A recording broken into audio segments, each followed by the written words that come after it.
Oi, gente. Meu nome é Pamela, sou terapeuta ocupacional formada pela Universidade Federal do Pará. Possuo especialização em análise do comportamento aplicada pela FAVENE e atualmente também sou residente em oncologia e cuidados paliativos pela Universidade Estadual do Pará. Inclusive, estou no hospital agora, mas vim aqui falar sobre esse tema com vocês, que é brincadeiras tradicionais versus contemporâneas, como integrar o melhor dos dois mundos no cuidado infantil. Primeiramente, peço desculpas se vocês acharem um pouquinho bagunçado, mas é porque às vezes a gente acha que é um tema simples, mas é algo que tem bastante coisa a se falar. Então, eu tentei organizar da melhor forma possível. E aí, para começar, eu coloquei aqui a diferença, né, entre brincadeira e brinquedo, que às vezes a gente confunde um pouquinho, né? Mas a brincadeira, ela é a ação, que pode vir com regras, pode ser associada a um brinquedo, que o brinquedo ele já vai ser algo tangente, vai ser um objeto no qual a gente pode interagir. E aí, para contextualizar o brincar, que é a temática, né? Trouxe aqui um conceito. E aqui diz que brincar é uma atividade livre, espontânea e criativa, essencial para o desenvolvimento humano em suas dimensões física, cognitiva, emocional e social. Constitui uma forma de expressão, experimentação e aprendizagem que possibilita explorar o mundo, testar limites e desenvolver habilidades de maneira prazerosa. Intrinsecamente ligado à cultura, ao contexto histórico e às experiências individuais, porque o brincar ele assume formas e significados variados ao longo do tempo e entre diferentes culturas. E vale lembrar aqui que quando a gente fala que ele assume formas e significados variados ao longo do tempo, é porque o brincar ele também, além de ser algo que tem uma evolução, que a gente vai ver posteriormente, ele também não tem idade, né? A gente associa muito a criança, ao adolescente, porque é um período ali em que é uma das nossas principais ocupações. Porém, ele não tem idade. E aqui eu trouxe aqui bem rapidamente, profundamente, se vocês forem ver, tem um pouquinho mais de cada autor desse, né?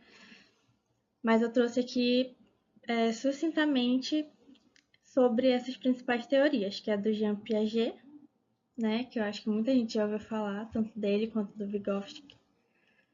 O Jean ele fala que o brincar ele é essencial para o desenvolvimento cognitivo, já que ele vai falar que o brincar é uma ferramenta de desenvolvimento tanto cognitivo como social, enquanto aqui vai falar do desenvolvimento cognitivo, social, além do desenvolvimento motor.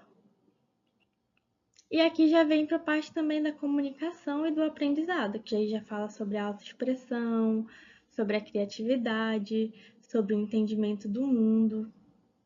E essas são umas formas de benefícios, no caso, que o brincar ele traz para a gente. Então, falando um pouquinho sobre o contexto histórico, o brincar ele está lá desde o tempo das cavernas, né? Onde tinha as pinturas, né? Que muito se ouve falar, além de algumas simulações de caça e uso de objetos naturais, que era também uma forma de ensinar aquelas crianças, inicialmente, como sobreviver, né, naquele período. E aí, no Renascimento, a gente já vê aqui que o brincar ele já era desenvolvido intelectualmente, de forma artística, principalmente na educação infantil, e objetivando também o aprimoramento e as capacidades cognitivas. É importante salientar também que o brincar, ele é muito cultural. Então, aqui no Brasil, por exemplo, a gente teve muita influência das nossas brincadeiras. Descendência indígena, africana, europeia.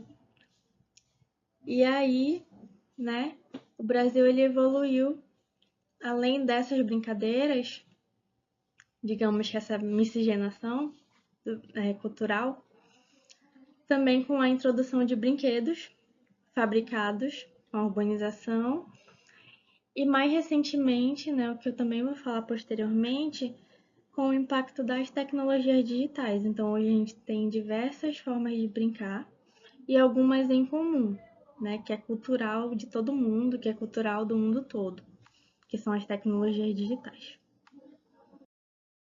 Então, eu trouxe aqui alguns exemplos de brincadeiras de outros países, onde a gente tem o gato e o rato, da China, Jokenpoo, para quem já assistiu Round 6, aqui tá que é do Japão, mas lá na Coreia eles também utilizaram, né, como vocês poderiam ver, que é o famoso pedra, papel, tesoura.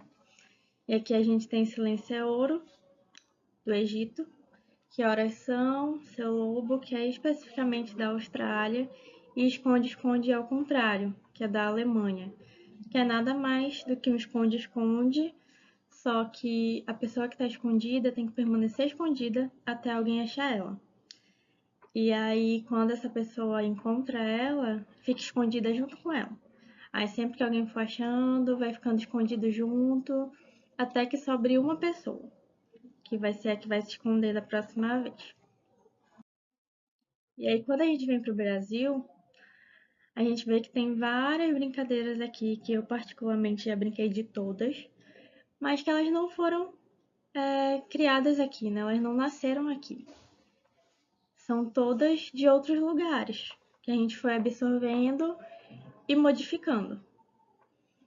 Então aqui a gente tem a cabra cega, que aqui em Belém a gente chama de pata cega, a amarelinha, a queimada, que vem lá da Europa medieval, o lar-corda e o esconde-esconde, tradicional, que vem lá da Grécia Antiga. E aqui no Brasil a gente também é muito cultural, né? Entre a gente mesmo.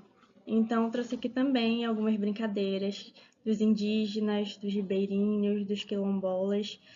E querendo ou não, são um pouco diferentes do que a gente está acostumado, principalmente em relação ao material, por exemplo. Aqui a gente tem uma peteca, né? Que é criada por povos indígenas, um dos tipos das petecas que eles criam, que é muito diferente daquela que a gente está acostumado, que é aquela bolinha. Então aqui a gente tem a corrida de toras, nos ribeirinhos a gente tem brincadeiras aquáticas, jogos de pesca, quilombolas a gente tem as famosas cantigas de roda e as danças lúdicas que a gente executa, né? Mas muitas vezes as músicas elas variam bastante. E o brincar é tão importante para a criança que ele é um direito. E aqui eu trouxe 4 documentos que enfatizam isso, que é a Declaração Universal dos Direitos da Criança, feita pela ONU em 1959, onde lá no princípio 7 da declaração, eles falam que a criança ela deve desfrutar plenamente de jogos e brincadeiras, que já é um reconhecimento, né, do brincar como essencial para o desenvolvimento integral da criança. Aqui a gente tem a Constituição Federal de 88, que estabelece que é dever da família, da sociedade e do Estado também assegurar à criança e ao adolescente com absoluta prioridade direitos como vida, saúde, alimentação, educação, lazer, entre outros. E aqui o brincar, ele também entra no lazer.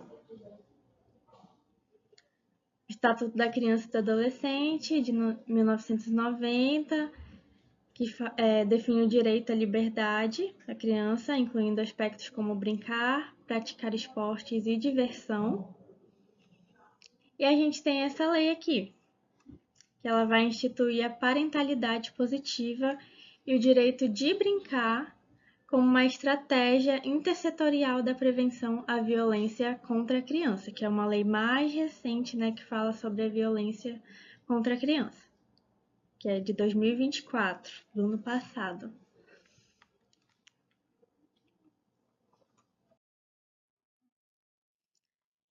Então, como terapeuta ocupacional que eu sou, né, trouxe aqui a seguinte frase, que aqui a criança, ela também é um ser ocupacional, né? A gente diz que o ser humano é um ser ocupacional. Então, a criança, ela também é um ser ocupacional e trouxe aqui algumas ocupações principais da criança. Aqui a gente tem as atividades de vida diária, que assim como todo mundo, né, elas também precisam escovar os dentes, tomar banho, se alimentar. As atividades escolares, ali nos anos iniciais, né, e até a adolescência, até a gente adulto estuda também. E para a criança isso também é uma ocupação e é muito importante. As atividades culturais e espirituais, independentemente de onde a criança está inserida, ela exerce atividades culturais e espirituais também, seja religiosa ou não. O lazer, né?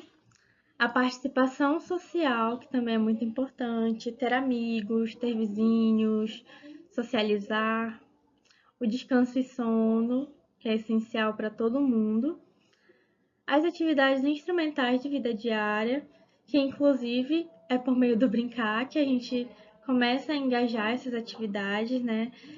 Por exemplo, cuidar da cama, cuidar de um pet, atividades fora de casa, né? E o brincar, que é o que a gente vai falar aqui. Então, por que que o brincar ele é tão importante, né? Eita, que eu consegui esquecer aqui de colocar até o título, que era desenvolvimento motor. Ele é muito importante para nossa coordenação motora grossa, né? Que dependendo da brincadeira, fortalece o equilíbrio, a agilidade e a força. É importante para a coordenação motora fina. Ele aperfeiçoa a nossa destreza manual por meio do desenho, por meio de brincadeiras de encaixe, etc. Percepção espacial melhora a nossa noção de espaço, a nossa noção de distância, de direção. Nosso desenvolvimento cognitivo, porque ele estimula a criatividade por meio da imaginação, resolução de problemas, desenvolvimento, né, do pensamento lógico, concentração e memória, que ele ajuda a fortalecer, aprendizado de conceitos, né, ele não só facilita a compreensão de números e letras, mas também de cores, de várias outras coisas, de objetos novos, de conceitos novos e etc. Aqui também a gente tem o benefício emocional e psicológico. Alguns exemplos são a autoconfiança, principalmente voltada para a superação de desafios que as brincadeiras nos trazem, regras também, né? A regulação emocional, algumas brincadeiras, às vezes mais específicas ou não, auxiliam também no gerenciamento dos nossos sentimentos, na redução do estresse, promovendo relaxamento e bem-estar, na autoexpressão, favorecendo a exploração da nossa identidade, da identidade do outro e das emoções de ambos, a nossa autonomia, estimulando decisões independentes, superação de medos, ajuda a enfrentar situações desafiadoras, ajuda também a aceitar a perder, né, a ganhar, saber perder, que nem todo mundo sabe, até depois de adulto, porque não brincou direito. Desenvolvimento social, onde a gente tem a empatia, ensinando a reconhecer os sentimentos do outro. Trabalho em equipe, promovendo tanto a cooperação como a liderança, né? Saber ser líder, mas também saber cooperar em equipe. Resolução de conflitos, estimulando negociações e acordos. Construção de amizades, né? Porque o brincar, ele facilita muito a conexão social. Inclusive, muitas crianças, né, se conhecem brincando ou se conhecem através de um brinquedo que é do amigo. Enfim, desenvolvimento cultural, né? A preservação de tradições, como a gente viu aqui, o brincar ele é muito cultural. Então ele pode resgatar a herança cultural, assim como ele pode levar para outros lugares, para outras pessoas, transmitindo essa cultura, né? Que aqui a gente vai integrar esses valores com respeito e solidariedade. Benefícios físicos, faz bem para a saúde cardiovascular, melhorando o condicionamento físico, prevenindo o sedentarismo, reduzindo o risco de obesidade, que hoje em dia também é muito grande em crianças, e fortalecendo também o sistema imunológico, aumentando as defesas naturais. Nós temos benefícios educativos, onde a gente tem atividades também que ajudam na preparação escolar, por meio de regras, por meio de organização, habilidades pré-acadêmicas, introduzindo contagem escrita e várias outras coisas, aprendizado intercultural, explorando línguas e costumes, e a gente vê isso muito também em jogos digitais, né? Benefícios para a família, onde a gente tem um fortalecimento de vínculo muito prevalente, melhorando essa conexão entre o filho, entre os pais, entre os irmãos. Observação do desenvolvimento, onde a família consegue observar habilidades da criança. E a comunicação, que facilita muito a troca de ideias, aquele momento ali entre família e até mesmo a confiança, né? Daqui entra também no fortalecimento dos vínculos, que é muito importante.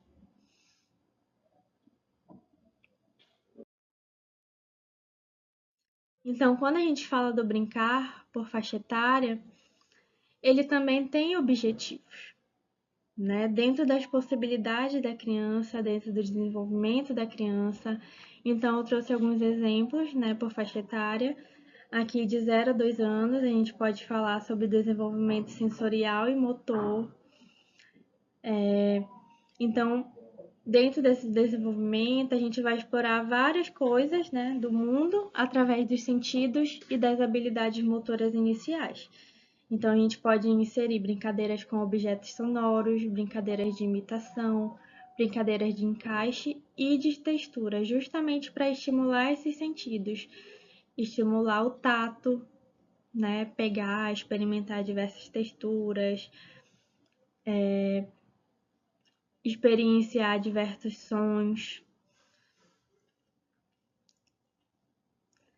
iniciar a coordenação aqui, né, de peças grandes, que é de 0 a 2 anos, que também contribui para o desenvolvimento motor. Aqui de 3 a 5 anos, a gente tem habilidades motoras e já começa a inserir as habilidades sociais, onde a gente tem como objetivo a maior precisão motora e imitação de comportamentos, né? E aqui isso daqui é um perigo, né? Essa imitação de comportamentos. Então, por meio do brincar, a gente consegue definir o que é que a gente pode ensinar para a criança por meio disso.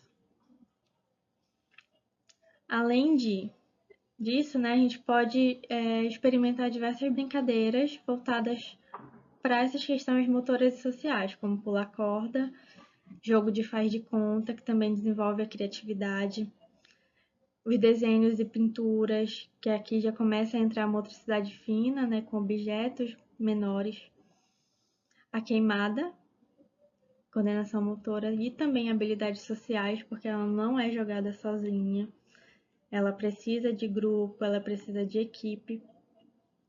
E não necessariamente precisa daquela comunicação verbal ali o tempo todo, mas ela não deixa de ser uma interação. De 6 a 8 anos, a gente tem o controle motor e a compreensão de regras, com os jogos mais estruturados, porque a gente tem ali um melhor entendimento da criança. Então, já pode ser inserida a amarelinha, que vai trabalhar coordenação e equilíbrio também. Brincadeira de pega-pega, que estimula interação social e habilidades físicas. Jogo da memória, que além da memória também estimula a cognição e por meio da concentração. Jogos de tabuleiro simples, com estratégia e tomadas de decisão. Aqui de 9 a 11 anos, a gente também pode inserir regras mais complexas, estimulando a criatividade e uma interação maior com os colegas. E tem aquela criança que ela é super sociável, né? Desde pequena é super sociável, mas tem outras que não. Então, essa idade, ela é fundamental para abordar principalmente essa questão da comunicação, da interação. E aqui a gente tem brincadeiras mais complexas, né? O esconde-esconde, com estratégias mais elaboradas, com ideias mais elaboradas de onde se esconder, porque o esconde-esconde lá na infância, ele é totalmente diferente da primeira infância, né? Ele é totalmente diferente do esconde-esconde aqui, de crianças a partir de 9 anos. Que a criança já sabe que ela pode se esconder em diversos lugares, ela já cria ali aquele espírito de competitividade. Eu, por exemplo, eu era muito competitiva e até hoje eu sou muito competitiva, eu odeio perder. Algo a trabalhar em mim, mas que não tem uma grande influência assim com as minhas relações sociais, tá?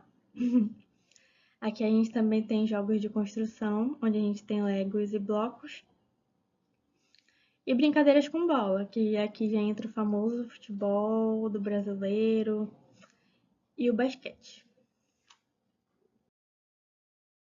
Aqui eu trouxe também adolescente, né? Então a gente tem aqui de 12 a 14 anos, onde já se começam os desafios físicos e mentais, onde se dão preferências por atividades que exigem estratégias pelo entendimento do adolescente. Aqui tem jogo de tabuleiro mais avançados, esportes coletivos, que também podem vir por meio de torneios, né, que é uma competitividade maior, já tem um benefício ali. Desafios de resistência, né, de corrida, obstáculos, gincanas, jogos de pergunta e resposta, para avaliar também conhecimento, além da competição, de 15 a 16 anos. Por que eu trouxe de 15 a 16 anos? Porque nas bases que eu encontrei, é aqui nessa faixa etária que a gente vai encontrar jogos digitais. Então, aqui a gente tem a tomada de decisão e competição, atividades interativas e desafiadoras. E aí já vai entrar jogos de realidade alternativa, competição esportiva avançada, jogos de cartas e tabuleiros mais complexos, né?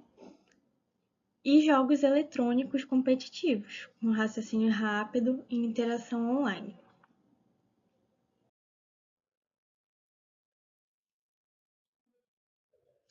Eu trouxe aqui algumas escalas de avaliação do brincar. Essas aqui são umas escalas mais padronizadas.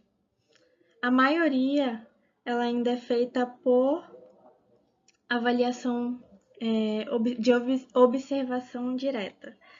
Esse TOP, que eu não vou me prender muito no meu inglês aqui, que é péssimo, por exemplo, ele é de observação direta, né? E ele vai avaliar o grau de ludicidade, espontaneidade, criatividade e motivação da criança. Já esse outro, chamado de PIP, ele vai ser dividido em 3 perfis. porque ele vai ser um questionário, porque ele já é para crianças maiores, né? Então, os 3 perfis vão ser de crianças de 6 a 9 anos, o segundo vão ser pré-adolescentes, de 9 a 12, e o outro de adolescentes mesmo, que é de 12 até 21 anos. Então, vão ser aplicados um questionário para essas crianças, a fim de identificar os interesses delas e as preferências em atividades lúdicas. Então, do que elas mais gostam de brincar, o que elas mais gostam de fazer, se elas têm interesses em alguns objetos, todos os tipos de preferências que possam se engajar de forma lúdica com essa criança. Aqui a gente tem esse RKPPS, que ele também é uma forma de observação, mas é uma observação sistemática, que ela é feita geralmente em várias sessões de 30 minutos no ambiente natural da criança. Então, a criança está ali no dia a dia dela e tu está observando. Porém, a tua observação ela vai ser mais direcionada, né? Ela vai observar o espaço em que a criança está inserida, o espaço que ela gosta ou que ela não se sente confortável, vai avaliar todas as alterações, né, que o espaço fornece para a criança, além dos materiais que a criança utiliza para essas brincadeiras e da própria interação social. Então, é a criança ali espontaneamente e o profissional observando ela e anotando todos esses quesitos. Esse aqui, ele também é por meio de observação e ele vai avaliar a capacidade da criança em criar brincadeiras de faz de conta. Então, ele vai avaliar o que a gente chama de brincadeira simbólica, que é aquela brincadeira que exige muita criatividade. E pode ser com algum ambiente estruturado, tipo dar alguma boneca, algum carrinho, e ver ali a criatividade da criança, ou então ela ali no ambiente dela pegando uma caneta, vendo como é que ela utiliza aquela caneta, que criatividade que ela usa para brincar com aquela caneta e etc. E esse daqui que, se eu não me engano, ele é por meio de uma entrevista com os pais, mas ele também vai buscar mapear esse desenvolvimento do brincar da criança, tanto na questão sensório-motor, até em brincadeiras cooperativas mais avançadas. Então, aqui a gente tem 2 que não são por observação, que é esse segundo aqui e essa escala de brincar. E aqui a gente tem a avaliação geral, que pode ser feito por meio da história do brincar, por meio de entrevistas, tanto com a criança, dependendo da idade, quanto com os pais, com os cuidadores principais. Pode ser por meio de entrevista estruturada, semi-estruturada ou livre. E a própria observação, né, que a gente inclusive verifica em outros instrumentos. Aqui eu trouxe alguns instrumentos específicos. Por exemplo, para análises funcionais e comportamentais, a gente tem esse PPE, que por meio da observação e da aplicação de questionário, ele vai examinar o nível de participação dessa criança em atividades lúdicas. E esse é a LE, que ele vai avaliar o envolvimento lúdico da criança durante atividades que serão propostas a ela. Também observando o nível, né, de participação dessa criança, além da própria satisfação dela, né, com os fatores, tanto que engajam ela também como que dificultam ela de se engajar em determinadas brincadeiras. Aqui para avaliação do ambiente, a gente tem esse home, que ele é a aplicação de questionário com os cuidadores ou com os pais da criança, justamente para analisar o ambiente domiciliar e verificar se ele promove o brincar de forma adequada, qual a influência dele para esse brincar, porque quando a gente sabe que tem alguma influência nesse brincar, automaticamente tem uma influência também no desenvolvimento da criança. Temos esse aqui também que vai avaliar o brincar, né, no ambiente da criança, também para perceber se ele favorece ou se ele dificulta esse brincar, e ele é por meio de observação. Aqui, quando a gente fala da avaliação do desenvolvimento, a gente tem esses dois que são mais conhecidos, né, o Denver e o Bailey. Esse primeiro, ele é mais voltado para crianças maiorzinhas, e esse de baixo é mais voltado para bebês. Esse daqui ele é feito pela aplicação de algumas tarefas, alguns protocolos, e ele geralmente é bem caracterizado por faixa etária.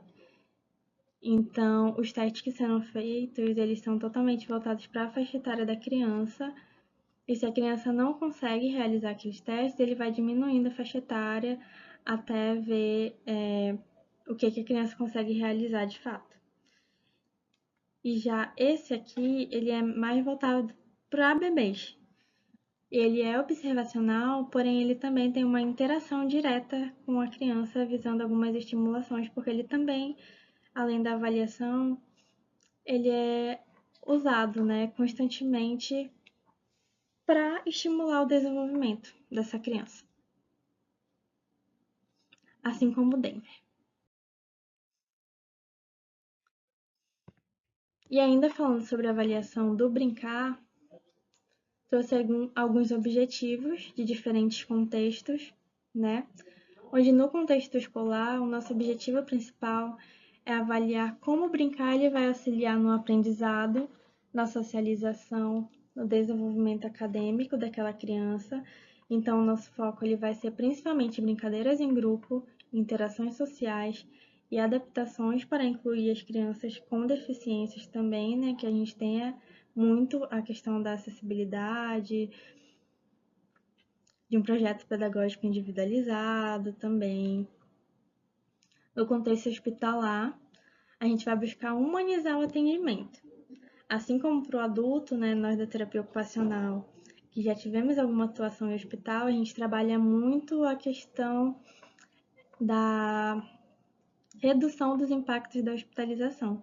Então, com a criança não é diferente, né? Porém, eles se engajam em outros tipos de atividades, e entre esses, o brincar, ele é essencial.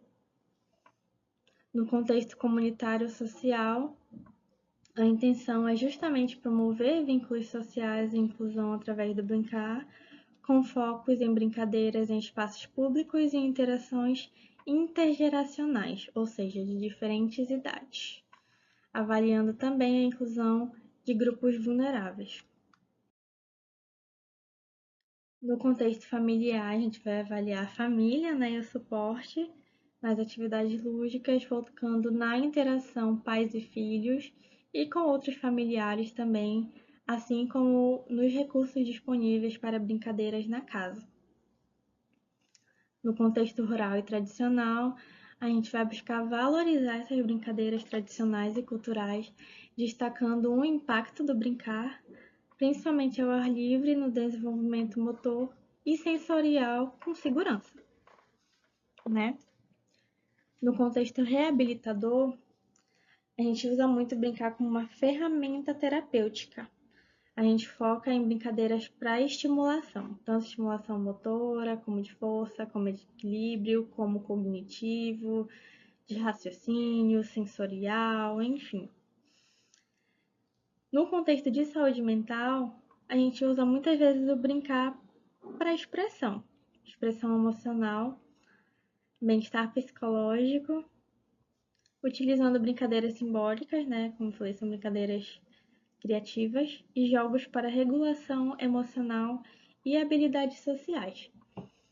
Então, muitos dos jogos a gente percebe que eles têm bastante interação com o emocional da criança, porém, principalmente quando a gente trabalha com regulação emocional.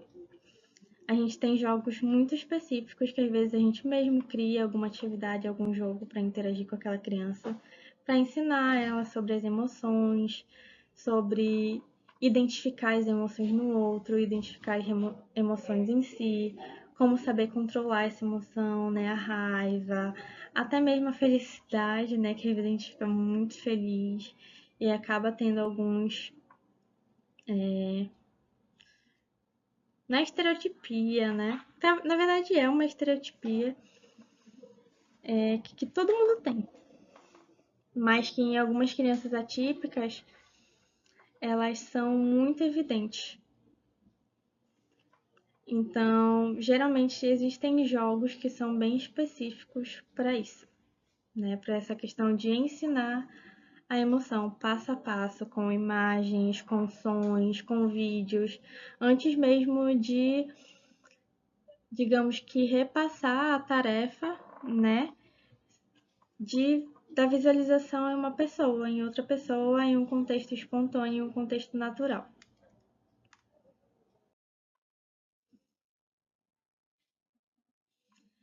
Então, baseado no Denver, que eu trouxe aqui como um princípio, que é importante, é de como se inserir na brincadeira da criança. Ele tem alguns passos, ele traz alguns passos que são muito importantes, né, para a gente que deseja, digamos que, modificar ali a brincadeira, um ambiente, para estimular algo que a gente quer, né, conseguir a nossa proposta seja efetivada. Então, primeiramente, a gente deve observar e seguir a liderança da criança, né, com o objetivo de identificar os interesses atuais da criança, observar o que ela gosta, observar como ela gosta, de que brinquedo ela gosta, do que ela gosta de brincar, quais regras que ela aplica na brincadeira dela, que criança tem isso, né, de criar regras. Às vezes é porque ela quer tudo do jeito dela, e enfim. Então, o primeiro passo é observar esse funcionamento. No segundo passo, a gente tem que se ajustar ao nível de desenvolvimento da criança. Então, a gente tem que se engajar de forma apropriada ao estágio de desenvolvimento da criança, chamar a atenção dela, digamos assim. Então, muitas crianças, elas gostam de sons durante a brincadeira, elas gostam de serem reforçadas durante a brincadeira. Tipo, muito bem, que legal, olha só o que você tá fazendo, você tá brincando com um carrinho, esse carrinho tá muito rápido. Comentar, né? A brincadeira, tornar mais atrativo para ela, para que você também seja atrativo junto com o brinquedo, junto com a brincadeira e faça parte ali da diversão da criança também. E a partir disso, a gente pode se tornar um parceiro de brincadeira da criança. Então, a gente também incentiva a criança a interação social contigo ou com o outro e também na reciprocidade, né? Fazer com que ela também se engaje com a gente, seja um nosso parceiro de brincadeira. Como quarto passo, a gente tem introduzir pequenos desafios, quando o objetivo é estimular o aprendizado e desenvolvimento de novas habilidades. Então, a partir do momento que a gente se torna a brincadeira da criança, a gente já tem um poder ali de criar as nossas regras. De fazer, tô criando uma regra, mas eu posso criar uma também.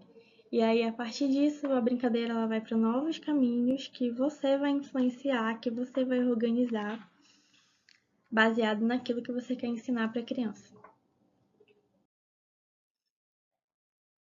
Então, aqui a gente tem promover turnos na interação, que é justamente fazer aquilo de agora é minha vez, agora é sua vez, para incentivar o compartilhamento tanto dos turnos da criança como o próprio engajamento social. Como sexto passo, a gente tem expandir e enriquecer a brincadeira. Então, a gente vai aumentar a complexidade da brincadeira, estimulando a criatividade da criança dentro dessas atividades lúdicas que vocês estão executando. Como sétimo passo, a gente tem incentivar a comunicação verbal e não verbal da criança, né? Seja por meio da expressão de desejos, necessidades e interesses da criança. Então, se ela quer o carrinho que está contigo, estimula ela a te pedir o carrinho, a conversar contigo, dizer o que ela vai fazer com o carrinho, perguntar para ela, instigar ela a se comunicar contigo. Claro que para criança não verbal, geralmente a gente instiga a expressão, sendo por apontar alguma coisa, por sorrir com alguma coisa, te tocar pedindo algo, e respeitar, né, no oitavo passo, o tempo e o espaço da criança, garantindo que a inserção da brincadeira seja confortável e natural. Então, aqui, antes de entrar na parte tecnológica, trouxe aqui a diferença entre tecnologia e atividades digitais. Porque quando a gente fala de brincadeira, a gente tem muito da tecnologia. Uma que eu trouxe foi essa daqui, né? Que teve um período que quando eu trabalhava criança em clínica, as crianças eram viciadas nisso, que ajudava a desestressar, que tinha que apertar a bolinha de um lado, apertar do outro. Enfim, é um tipo de tecnologia, assim como o chocalho é um tipo de tecnologia por emitir sons, assim como a massinha é uma tecnologia, né, que é algo tangível, é um brinquedo. E as atividades digitais, elas já vão ser os jogos digitais, as próprias redes sociais, os vídeos, né? Que tem muita criança que gosta de ver vídeo de música na internet, que inclusive é uma estratégia que os próprios pais usam, né, para distrair a criança. E por isso que eu trouxe alguns estudos que vão falar justamente sobre essas tecnologias.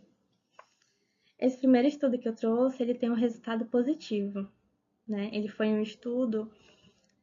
Deixa eu só verificar aqui o nome, que como eu tô aparecendo aqui em cima da dissertação, eu não tô vendo o nome, mas achei aqui. Ele é uma dissertação, né? E foi escrita pela Lívia Rodrigues Santos, e o nome é A Influência da Utilização de Mídias Interativas, Tablet e Smartphone no desenvolvimento cognitivo e de linguagem em crianças de 24 a 42 meses e foi desenvolvida pela Universidade Federal de Minas Gerais. Foi um estudo feito com 72 crianças divididas em 3 grupos.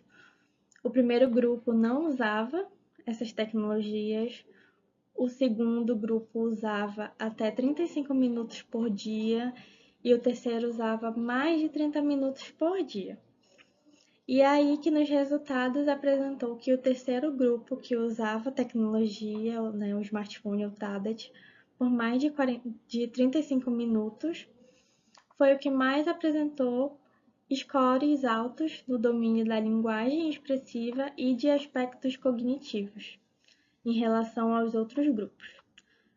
Então, a gente tem aqui um estudo que ele diz que as atividades digitais, elas podem sim ter uma influência muito positiva e também ajudar no desenvolvimento dessas crianças.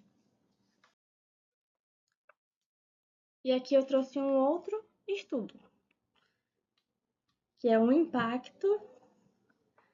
impactos da dependência tecnológica em crianças pelo uso excessivo das mídias digitais, que traz aqui um resultado que ele não é tão positivo, né? Negativo. É uma revisão bibliográfica que fala que o uso excessivo de mídias digitais pode levar a sérias consequências no comportamento da criança e nas habilidades sociais, além de dificuldades nas tarefas diárias dessas crianças, impactando negativamente na sua saúde física, mental e social.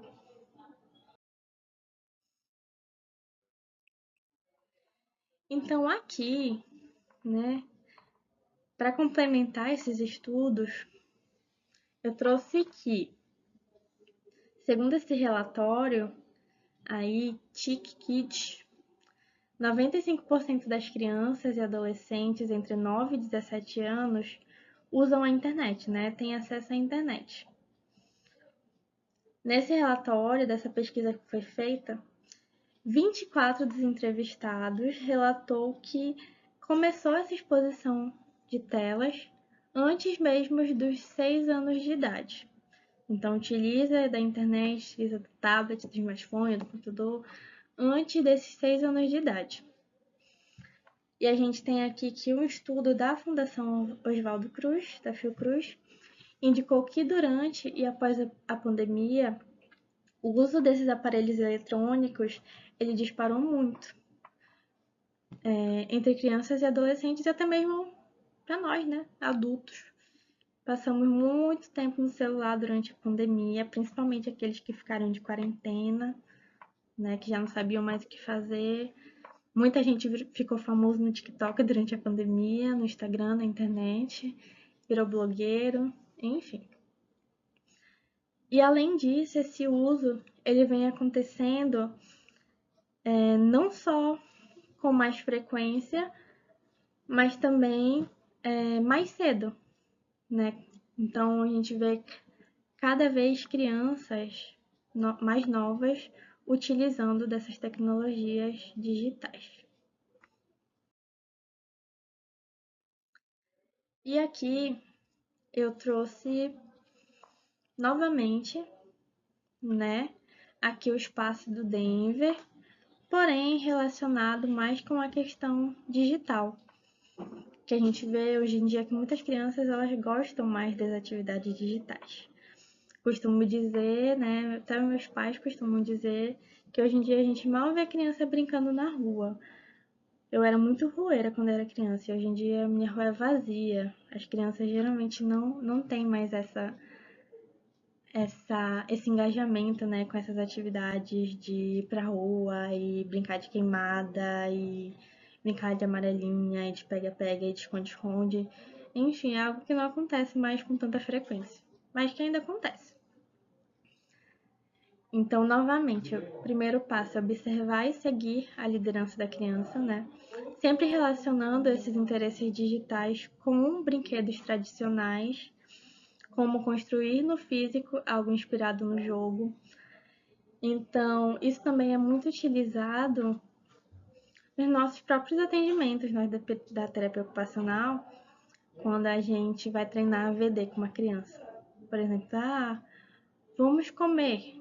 Coloca uma música ali de comida, pega ali um prato, um talher e vamos imitar ali o vídeo, né? O que está acontecendo. Então, essa também é uma forma de interagir as duas tecnologias. 2. Ajustar ao nível de desenvolvimento da criança, oferecendo brincadeiras tradicionais equivalentes ao que a criança faz no digital, como jogos de tabuleiro para raciocínio lógico. Então, se a criança gosta de jogos ali de raciocínio lógico digital, tentar relacionar com algo físico ali, para ter uma interação com outra pessoa presencialmente. Tornar-se parceiro de brincadeira. Transforme jogos digitais em atividades colaborativas físicas como dança em rodas ou brincadeiras musicais. Então, sei lá, aquela criança que gosta muito do Just Dance, ou que fica na frente das telas dançando. Tipo, coloca, ao invés de colocar o vídeo, coloca só uma música, vai dançar com aquela criança, né? Fazer o que ela gosta. Por isso que é importante muito observar o que a criança gosta, a gente poder introduzir algo. E aqui tem introduzir desafios, criar brincadeiras físicas que imitem também as dinâmicas digitais. E a gente tem exemplos de labirintos ou desafios de movimento. 5. Promover turnos. Intercalar o tempo entre os jogos digitais e os brinquedos ou as brincadeiras tradicionais, né? Mantendo temáticas semelhantes de interesse da criança, né? Para também não ser algo tão sofrido para a criança, né? Aqui no sexto, expandir e enriquecer essas habilidades.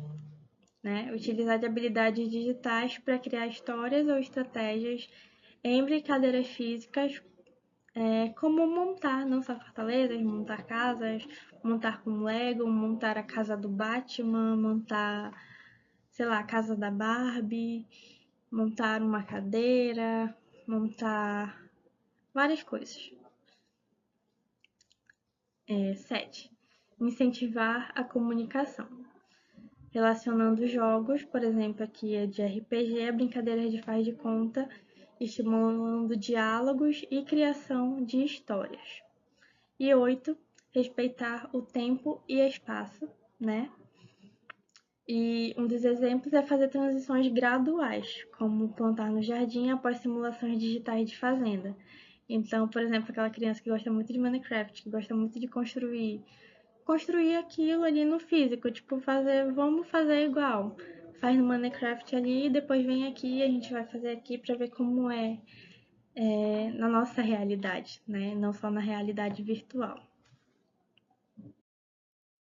Aqui são as minhas referências, já acabou. E eu não coloquei conclusão porque eu tentei trazer durante todo o slide, tipo, coisas que fossem conclusivas, né? Então, essas aqui são as minhas referências e estou finalizando. Eu não coloquei aqui meu Instagram, nem nada, porque eu esqueci. Mas se vocês quiserem pesquisar lá no Instagram, tirar alguma dúvida, compartilhar alguma vivência, não sei, é Pamela Santos, com 2 L's. Só pesquisar lá meu nome que vai aparecer, tá? Então, tchau, tchau.